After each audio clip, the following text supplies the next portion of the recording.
Hey guys, it's lovely to have your company back here on my Crafter's Companion YouTube channel. Hope you're well and you're ready for another tutorial where we're going to go simple again. We're going to go simple, but we're going to go in with a little bit of inking, water reactive of course being my favourite, and a little bit of stencil work as well. 5x5 card, we're going to keep it really nice, small, delicate, but really pretty, in my opinion. Now for that, what we're going to do is we're going to bring in a couple of our kind of like silhouette dies, so to speak. So what we are going to do, let's get these bits and pieces ready. We're just going to dive straight in and we're going to go over it. Now I'm going to be using the aperture dies, silhouette dies from Bumblebee Paradise. So that's the one that I'm using. You could use some of the other ones, Butterfly Meadow, you could use Scent of Summer, or you could use the Wildflowers. You could use that from the Wildflower collection. As I said, I'm going to use Bumblebee Paradise. I'm going to be using the bold pattern stencil. We're going to use the dots, and then we're also going to use the hello word from this Simply Sentiment stamp set. Kind of going on the hello, because the other day where we made that hello card with the 3D embossing folder, going through a hello phase at the moment. So that's what we're going to use, as well as we'll pop on some dewdrops and we'll bring in our square nesting dies with some white cardstock with a 5x5 card blank. So that's essentially what we are going to be needing. So I'm going to take this bit of white cardstock and I'm going to cut this to about 3.5 by 3.5. I'm sure that is going to be fine, because to bring in my dies here, I know the largest one I want to use is 3 inch. There we go. So 3 inch, and then the next size down. That's it. Yeah.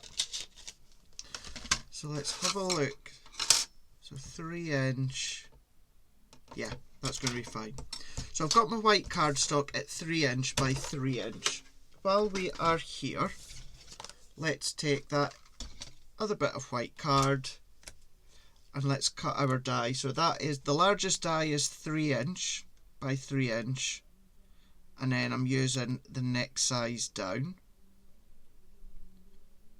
So let's align that on, because I want them to be quite, I like the frames to be quite parallel all the way around.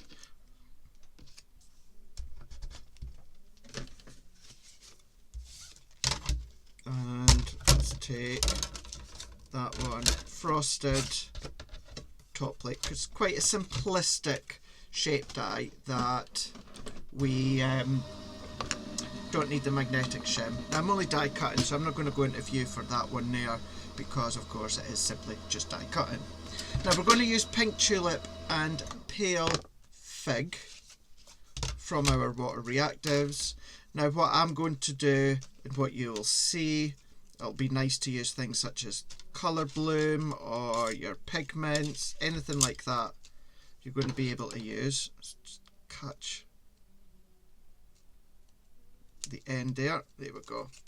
So I've now got my frame, and then this one I can use later when it comes to my little sentiment, although my little sentiment will probably fit onto that little bit of scrap.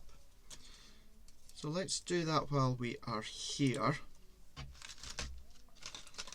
So let's take that one there and then there. Let's put that away for now. Here's white, white, white. Do I need my die again?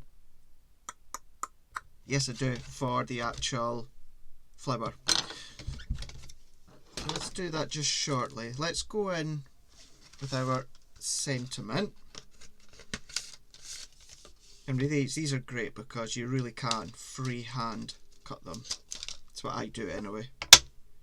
So we're going to go hello, and then I'm going to use my Noir Black waterproof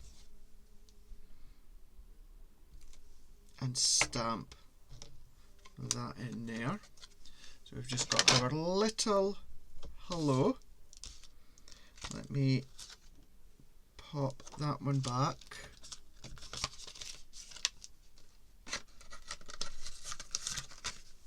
Into there. Don't need don't need that. So let's go in with our scissors and just chop that off. And then I personally, I do like to leave a tiny white edge. But the great thing with these is you don't have to be neat. You can be quite wiggly. If you've got wiggly cuts, then you're going to be fine. And I'm not going to matte and layered that. We're just going to then leave it as it is. So we've got our hello. We've got our 3.5 by 3.5. We've got our largest, which is 3 inch by 3 inch, with the next one in. And then I've got my 5 by 5 card blank. So let's take our flower die and let's go in with, is that the hydrangea? Actually, let's do both. I'm not going to use both, but let's do both and see what they look like. Now what I am going to do is give both of these, well, depending on what one I'm going to use, we're going to give them a drop shadow. Now there's a bit of detail in there, so I'm going to put in my magnetic shim so I can get my black cardstock ready. Hopefully that'll be big enough. Let's take another bit just in case it's not. And usually when my drop shadows, they're really quite fine anyway, but this one really will be really fine.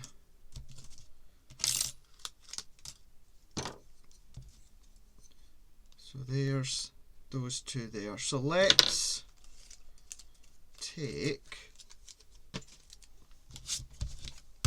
our black card.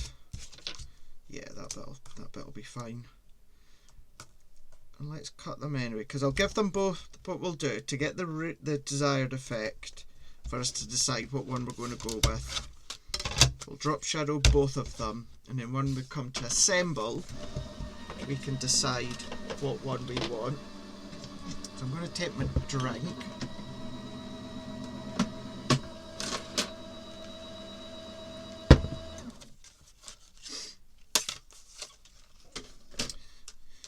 And then there is that one.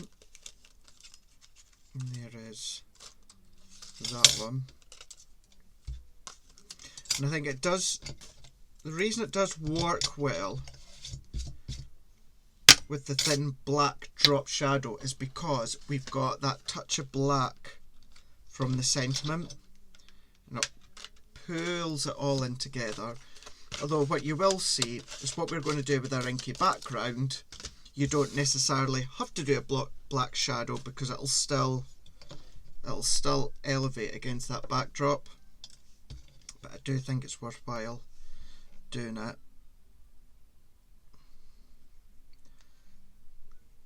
So let's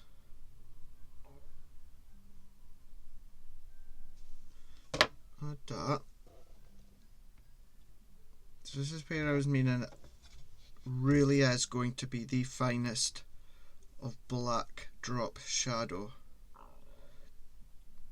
Just a subtle nod to the black. And then that was my original plan. That was the one I was planning on using, because it's long and thin. But then when I seen this one, I It's still long and thin, but a little bit more roundness to it. So this is where we will have a play and see. So there we go, a tiny little drop shadow once again of black. Right, let's take our water reactive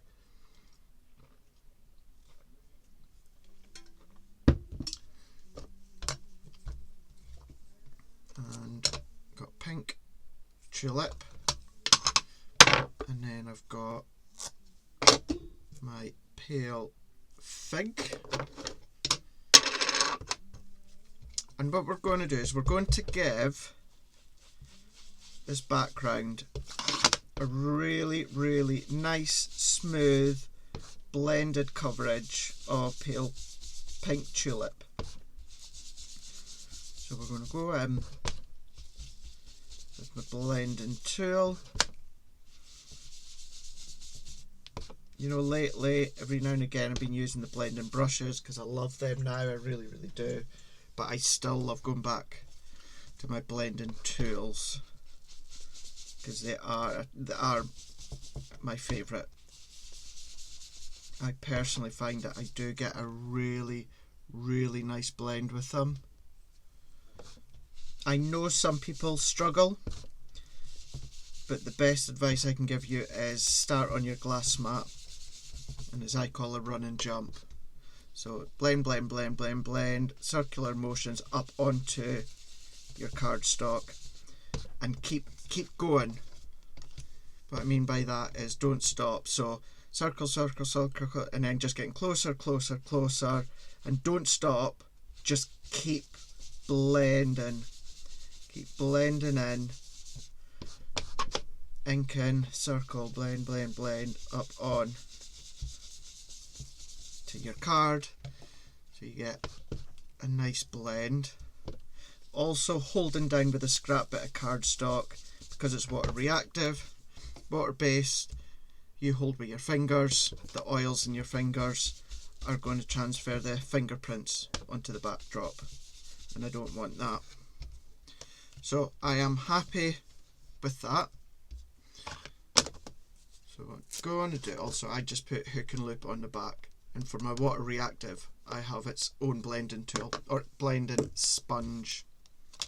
So let's go in now with our bold patterns, and we're going to go in with my personal favourites, the dots. The dots and the strips are the two that I love. Now what we can do, if you find that it moves, go a little bit of your dot onto your glass mat, or repositionable spray obviously works, but that'll hold it down. The other thing you've got now is our stencil and stamping platform. That's great to also hold down. So let's hold that, and then we're going to go in with pale fig, and actually that's just going to get in the way. So I'm going in with a pale fig and blending through, making sure that I don't move my stencil because I don't want to lose my spot, because I want all these circles to be that lilac. So inking up, and I've just done exactly what I said not to. This is when the repositionable spray would come in handy if you struggle. I've always been open and honest and said that I don't tend to use the repositionable spray unless it's for something like a glitter paste. I'm just turning my body because I'm making it harder for myself. So let's just hold down. So yeah, the new stamping platform, stencil and stamping platform, is good for something like this, because that tack mat holds down your cardstock, tacks your cardstock into place, and then that surrounding surface of the stencil also tacks to the stamping platform and won't move, so it's good for that. But then, there we go. If I then lift that, hey, you got our polka dots. We've got our polka dots. So just while I am here, let's take that off and let's give that a clean. Let's do our stencil as well. Other side.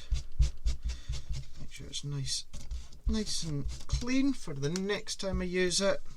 Let me dry that off. And then what we are going to do, take my card blank here. Now I'm going to take my card blank, which is 5 by 5. So what we are going to do, that's going to go in the middle. That frame is going to go there. Obviously it will be neatened up. And then in my mind I was thinking that with that down in there with a few dewdrops. What about that and then that? See, they both look really nice. I like the both of them.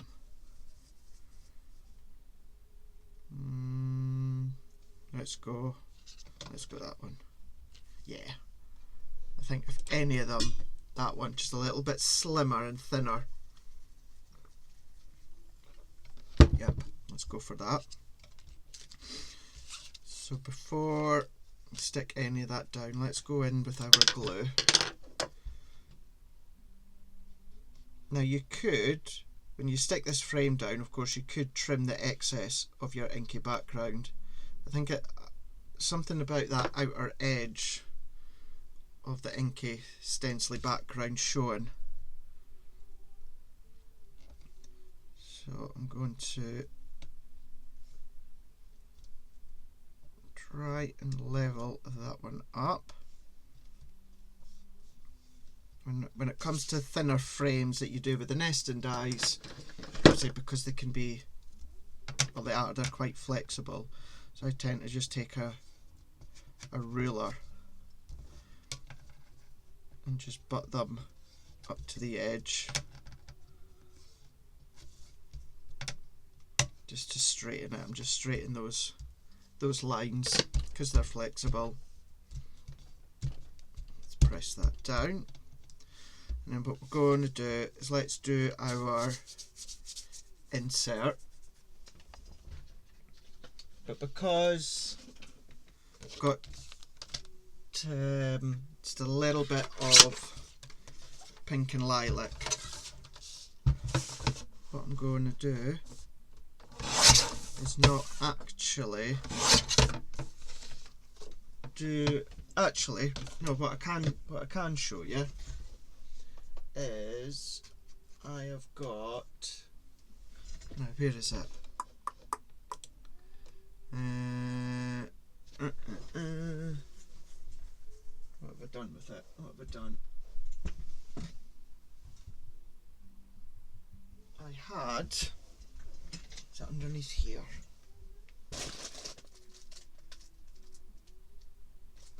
Don't know where it is. I had a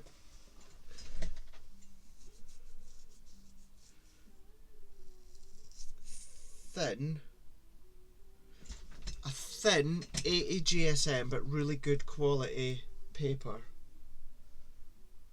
I don't know what I've done with it. So what I'll do, I wouldn't do this with copier paper from the printer, but I'm going to do it to show you. So if you want, because I don't think I've actually done a loose leaf insert. So if you want to do a loose leaf insert, if you get white paper, nice white paper that is about 80 GSM, 100 GSM, because printer paper is 80 GSM.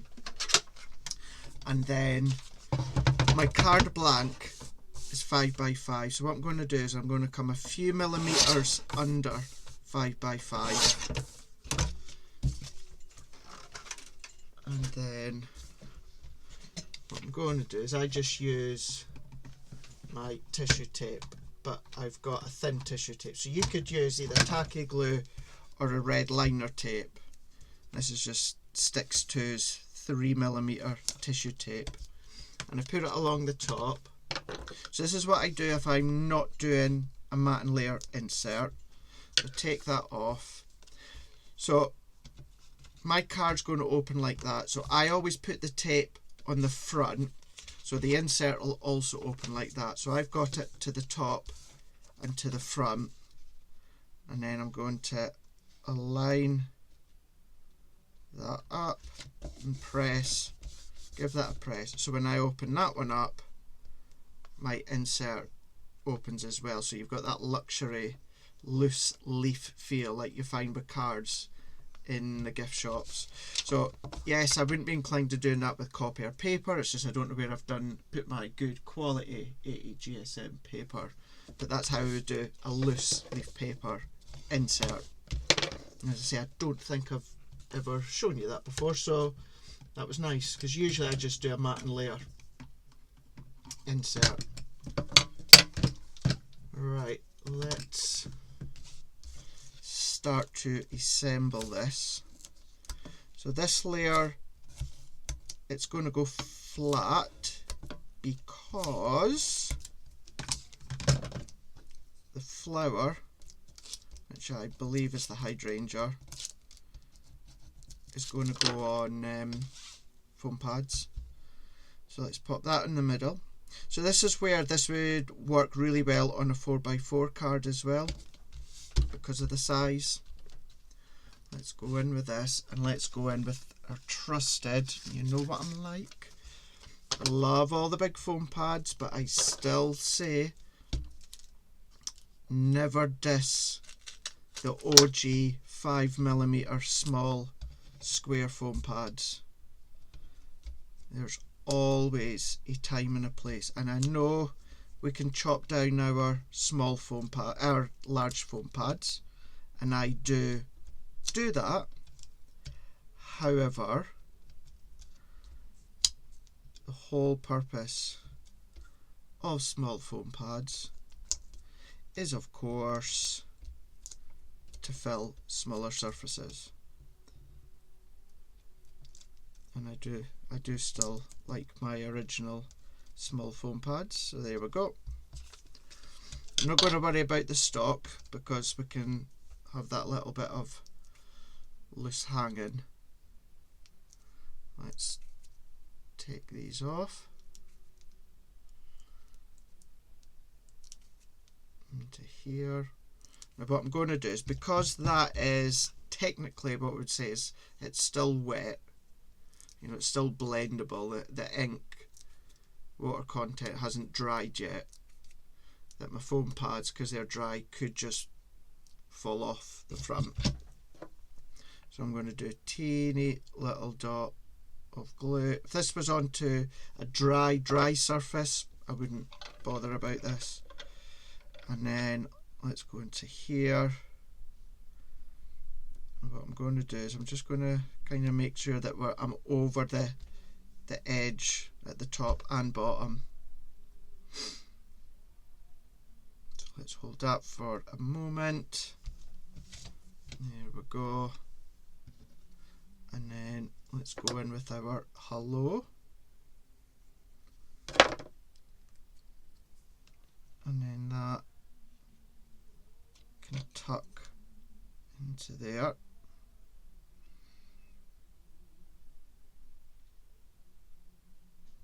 There we go. And then let's just do them in the middle of those little dots. And let's bring in our dewdrops. So let's do tiny one, and then let's do a medium one. And then there we go. Lovely, cute little 5x5 card. A little bit of an inky background with pink tulip, pale fig, water reactive, and then we've done the dots when it comes to the stencil. Used our die set from the floral silhouette, hello sentiment stamp, and then little dewdrops. The whiteness will dry clear, and then obviously our framed nesting dies. And then there we go. We've got a really cute card. You know what we could do as well? Let's take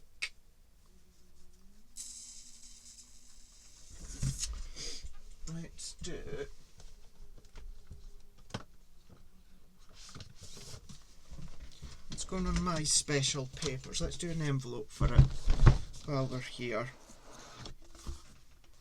So let's delve into the top and see what we can find. So I'm just going to flick through until something jumps out at me.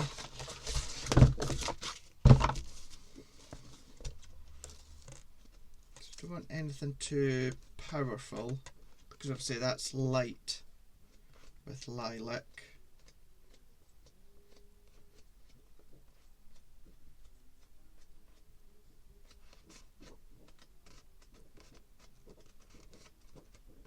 Let's have a look at our second box.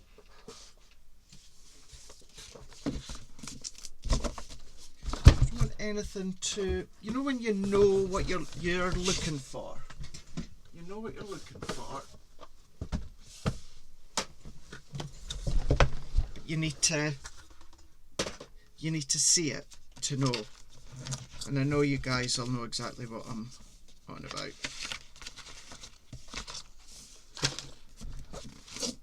You just know when you see it. The likes of that.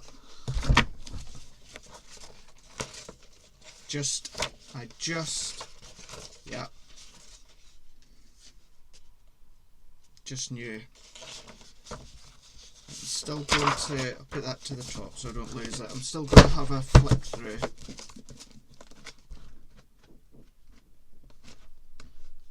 See, actually, or that would do, well, there's a bit of yellow in there which would still work. It would absolutely work, but I'm not. I'm keen to stick with the lilac. Yeah, quite a few of these would work.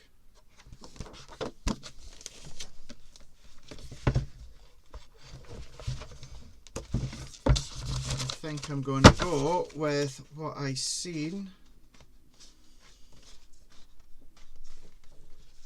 Yeah. Grab hold this before this all falls in my lap. Right. Let's go with that top one. So that was a 5x5 card. So let's take our guide here. Let's go in with our envelope creator. Now I put everything in a binder here. You can find all these on our website. Well, I'm presuming they're still on the new the section of our new website. So let's do a flat, because although we've still got that little bit of a height with foam pads, let's do flat, and it's 5x5. So I need a piece of card that's 7, so 5x5, just position 1. It's a flat envelope, 7.5 by 7.5, and I need F and F. So 7.5.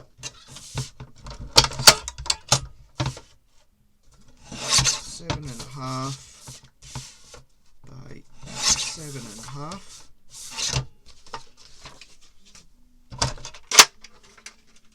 And then I need position 1, and then I need F, and all the lines are F, so it's not as if I had to do what I'd just done there and flipped to opposite sides. I could have just worked all my way round.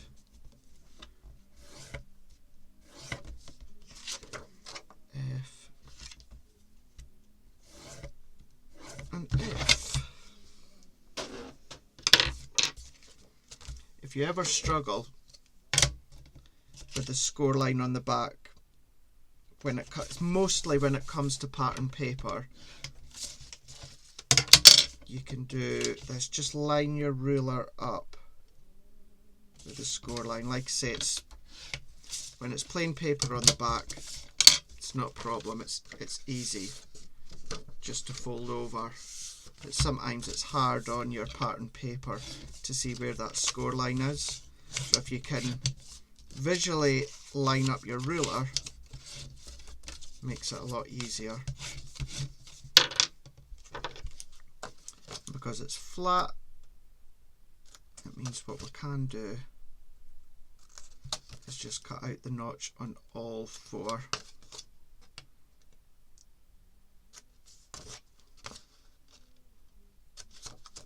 So into there, and then before we assemble, I'm going to turn it around and see visually which looks better to be the right way. Which to me, that look, yeah, yep, perfect. So what I'm going to do is let's put my glue, these connections there, and then I'm just going to go along here again with my tacky glue. That over. If you've got a little glue dot, or if you've got your wax melts, that would work.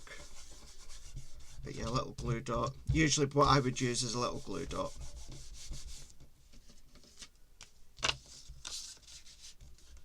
And then hopefully I've left that a little bit snug, and that's because it is about typical. I should have checked that. It's just over the 5-inch mark. Do you notice that? No, you're okay. That's fine. That typical. I'm going to end up seeing the difference from the left and the right. There we go. And then there we go. We've got a really cute 5x5 envelope for our 5x5 card. Got our little loose leaf insert on the inside. And then we've got hello. And let's pop that back in. Little glue dot into there. And then there is our card. Card and envelope, and actually you could do the same for the sunflower one we done the other day. And then there we go. Got a card and a little envelope to go with it. So that 5x5 card on the envelope creator, that was 7.5 by 7.5, and it was lines F and F all the way around. So I hope you enjoyed that one. I hope you liked that one. And then of course experiment with colours, experiment with the dyes as well, and see what different things that you can come up with. But rightio, until the next time, I will see you again right here on my Crafter's Companion YouTube channel. Doodles!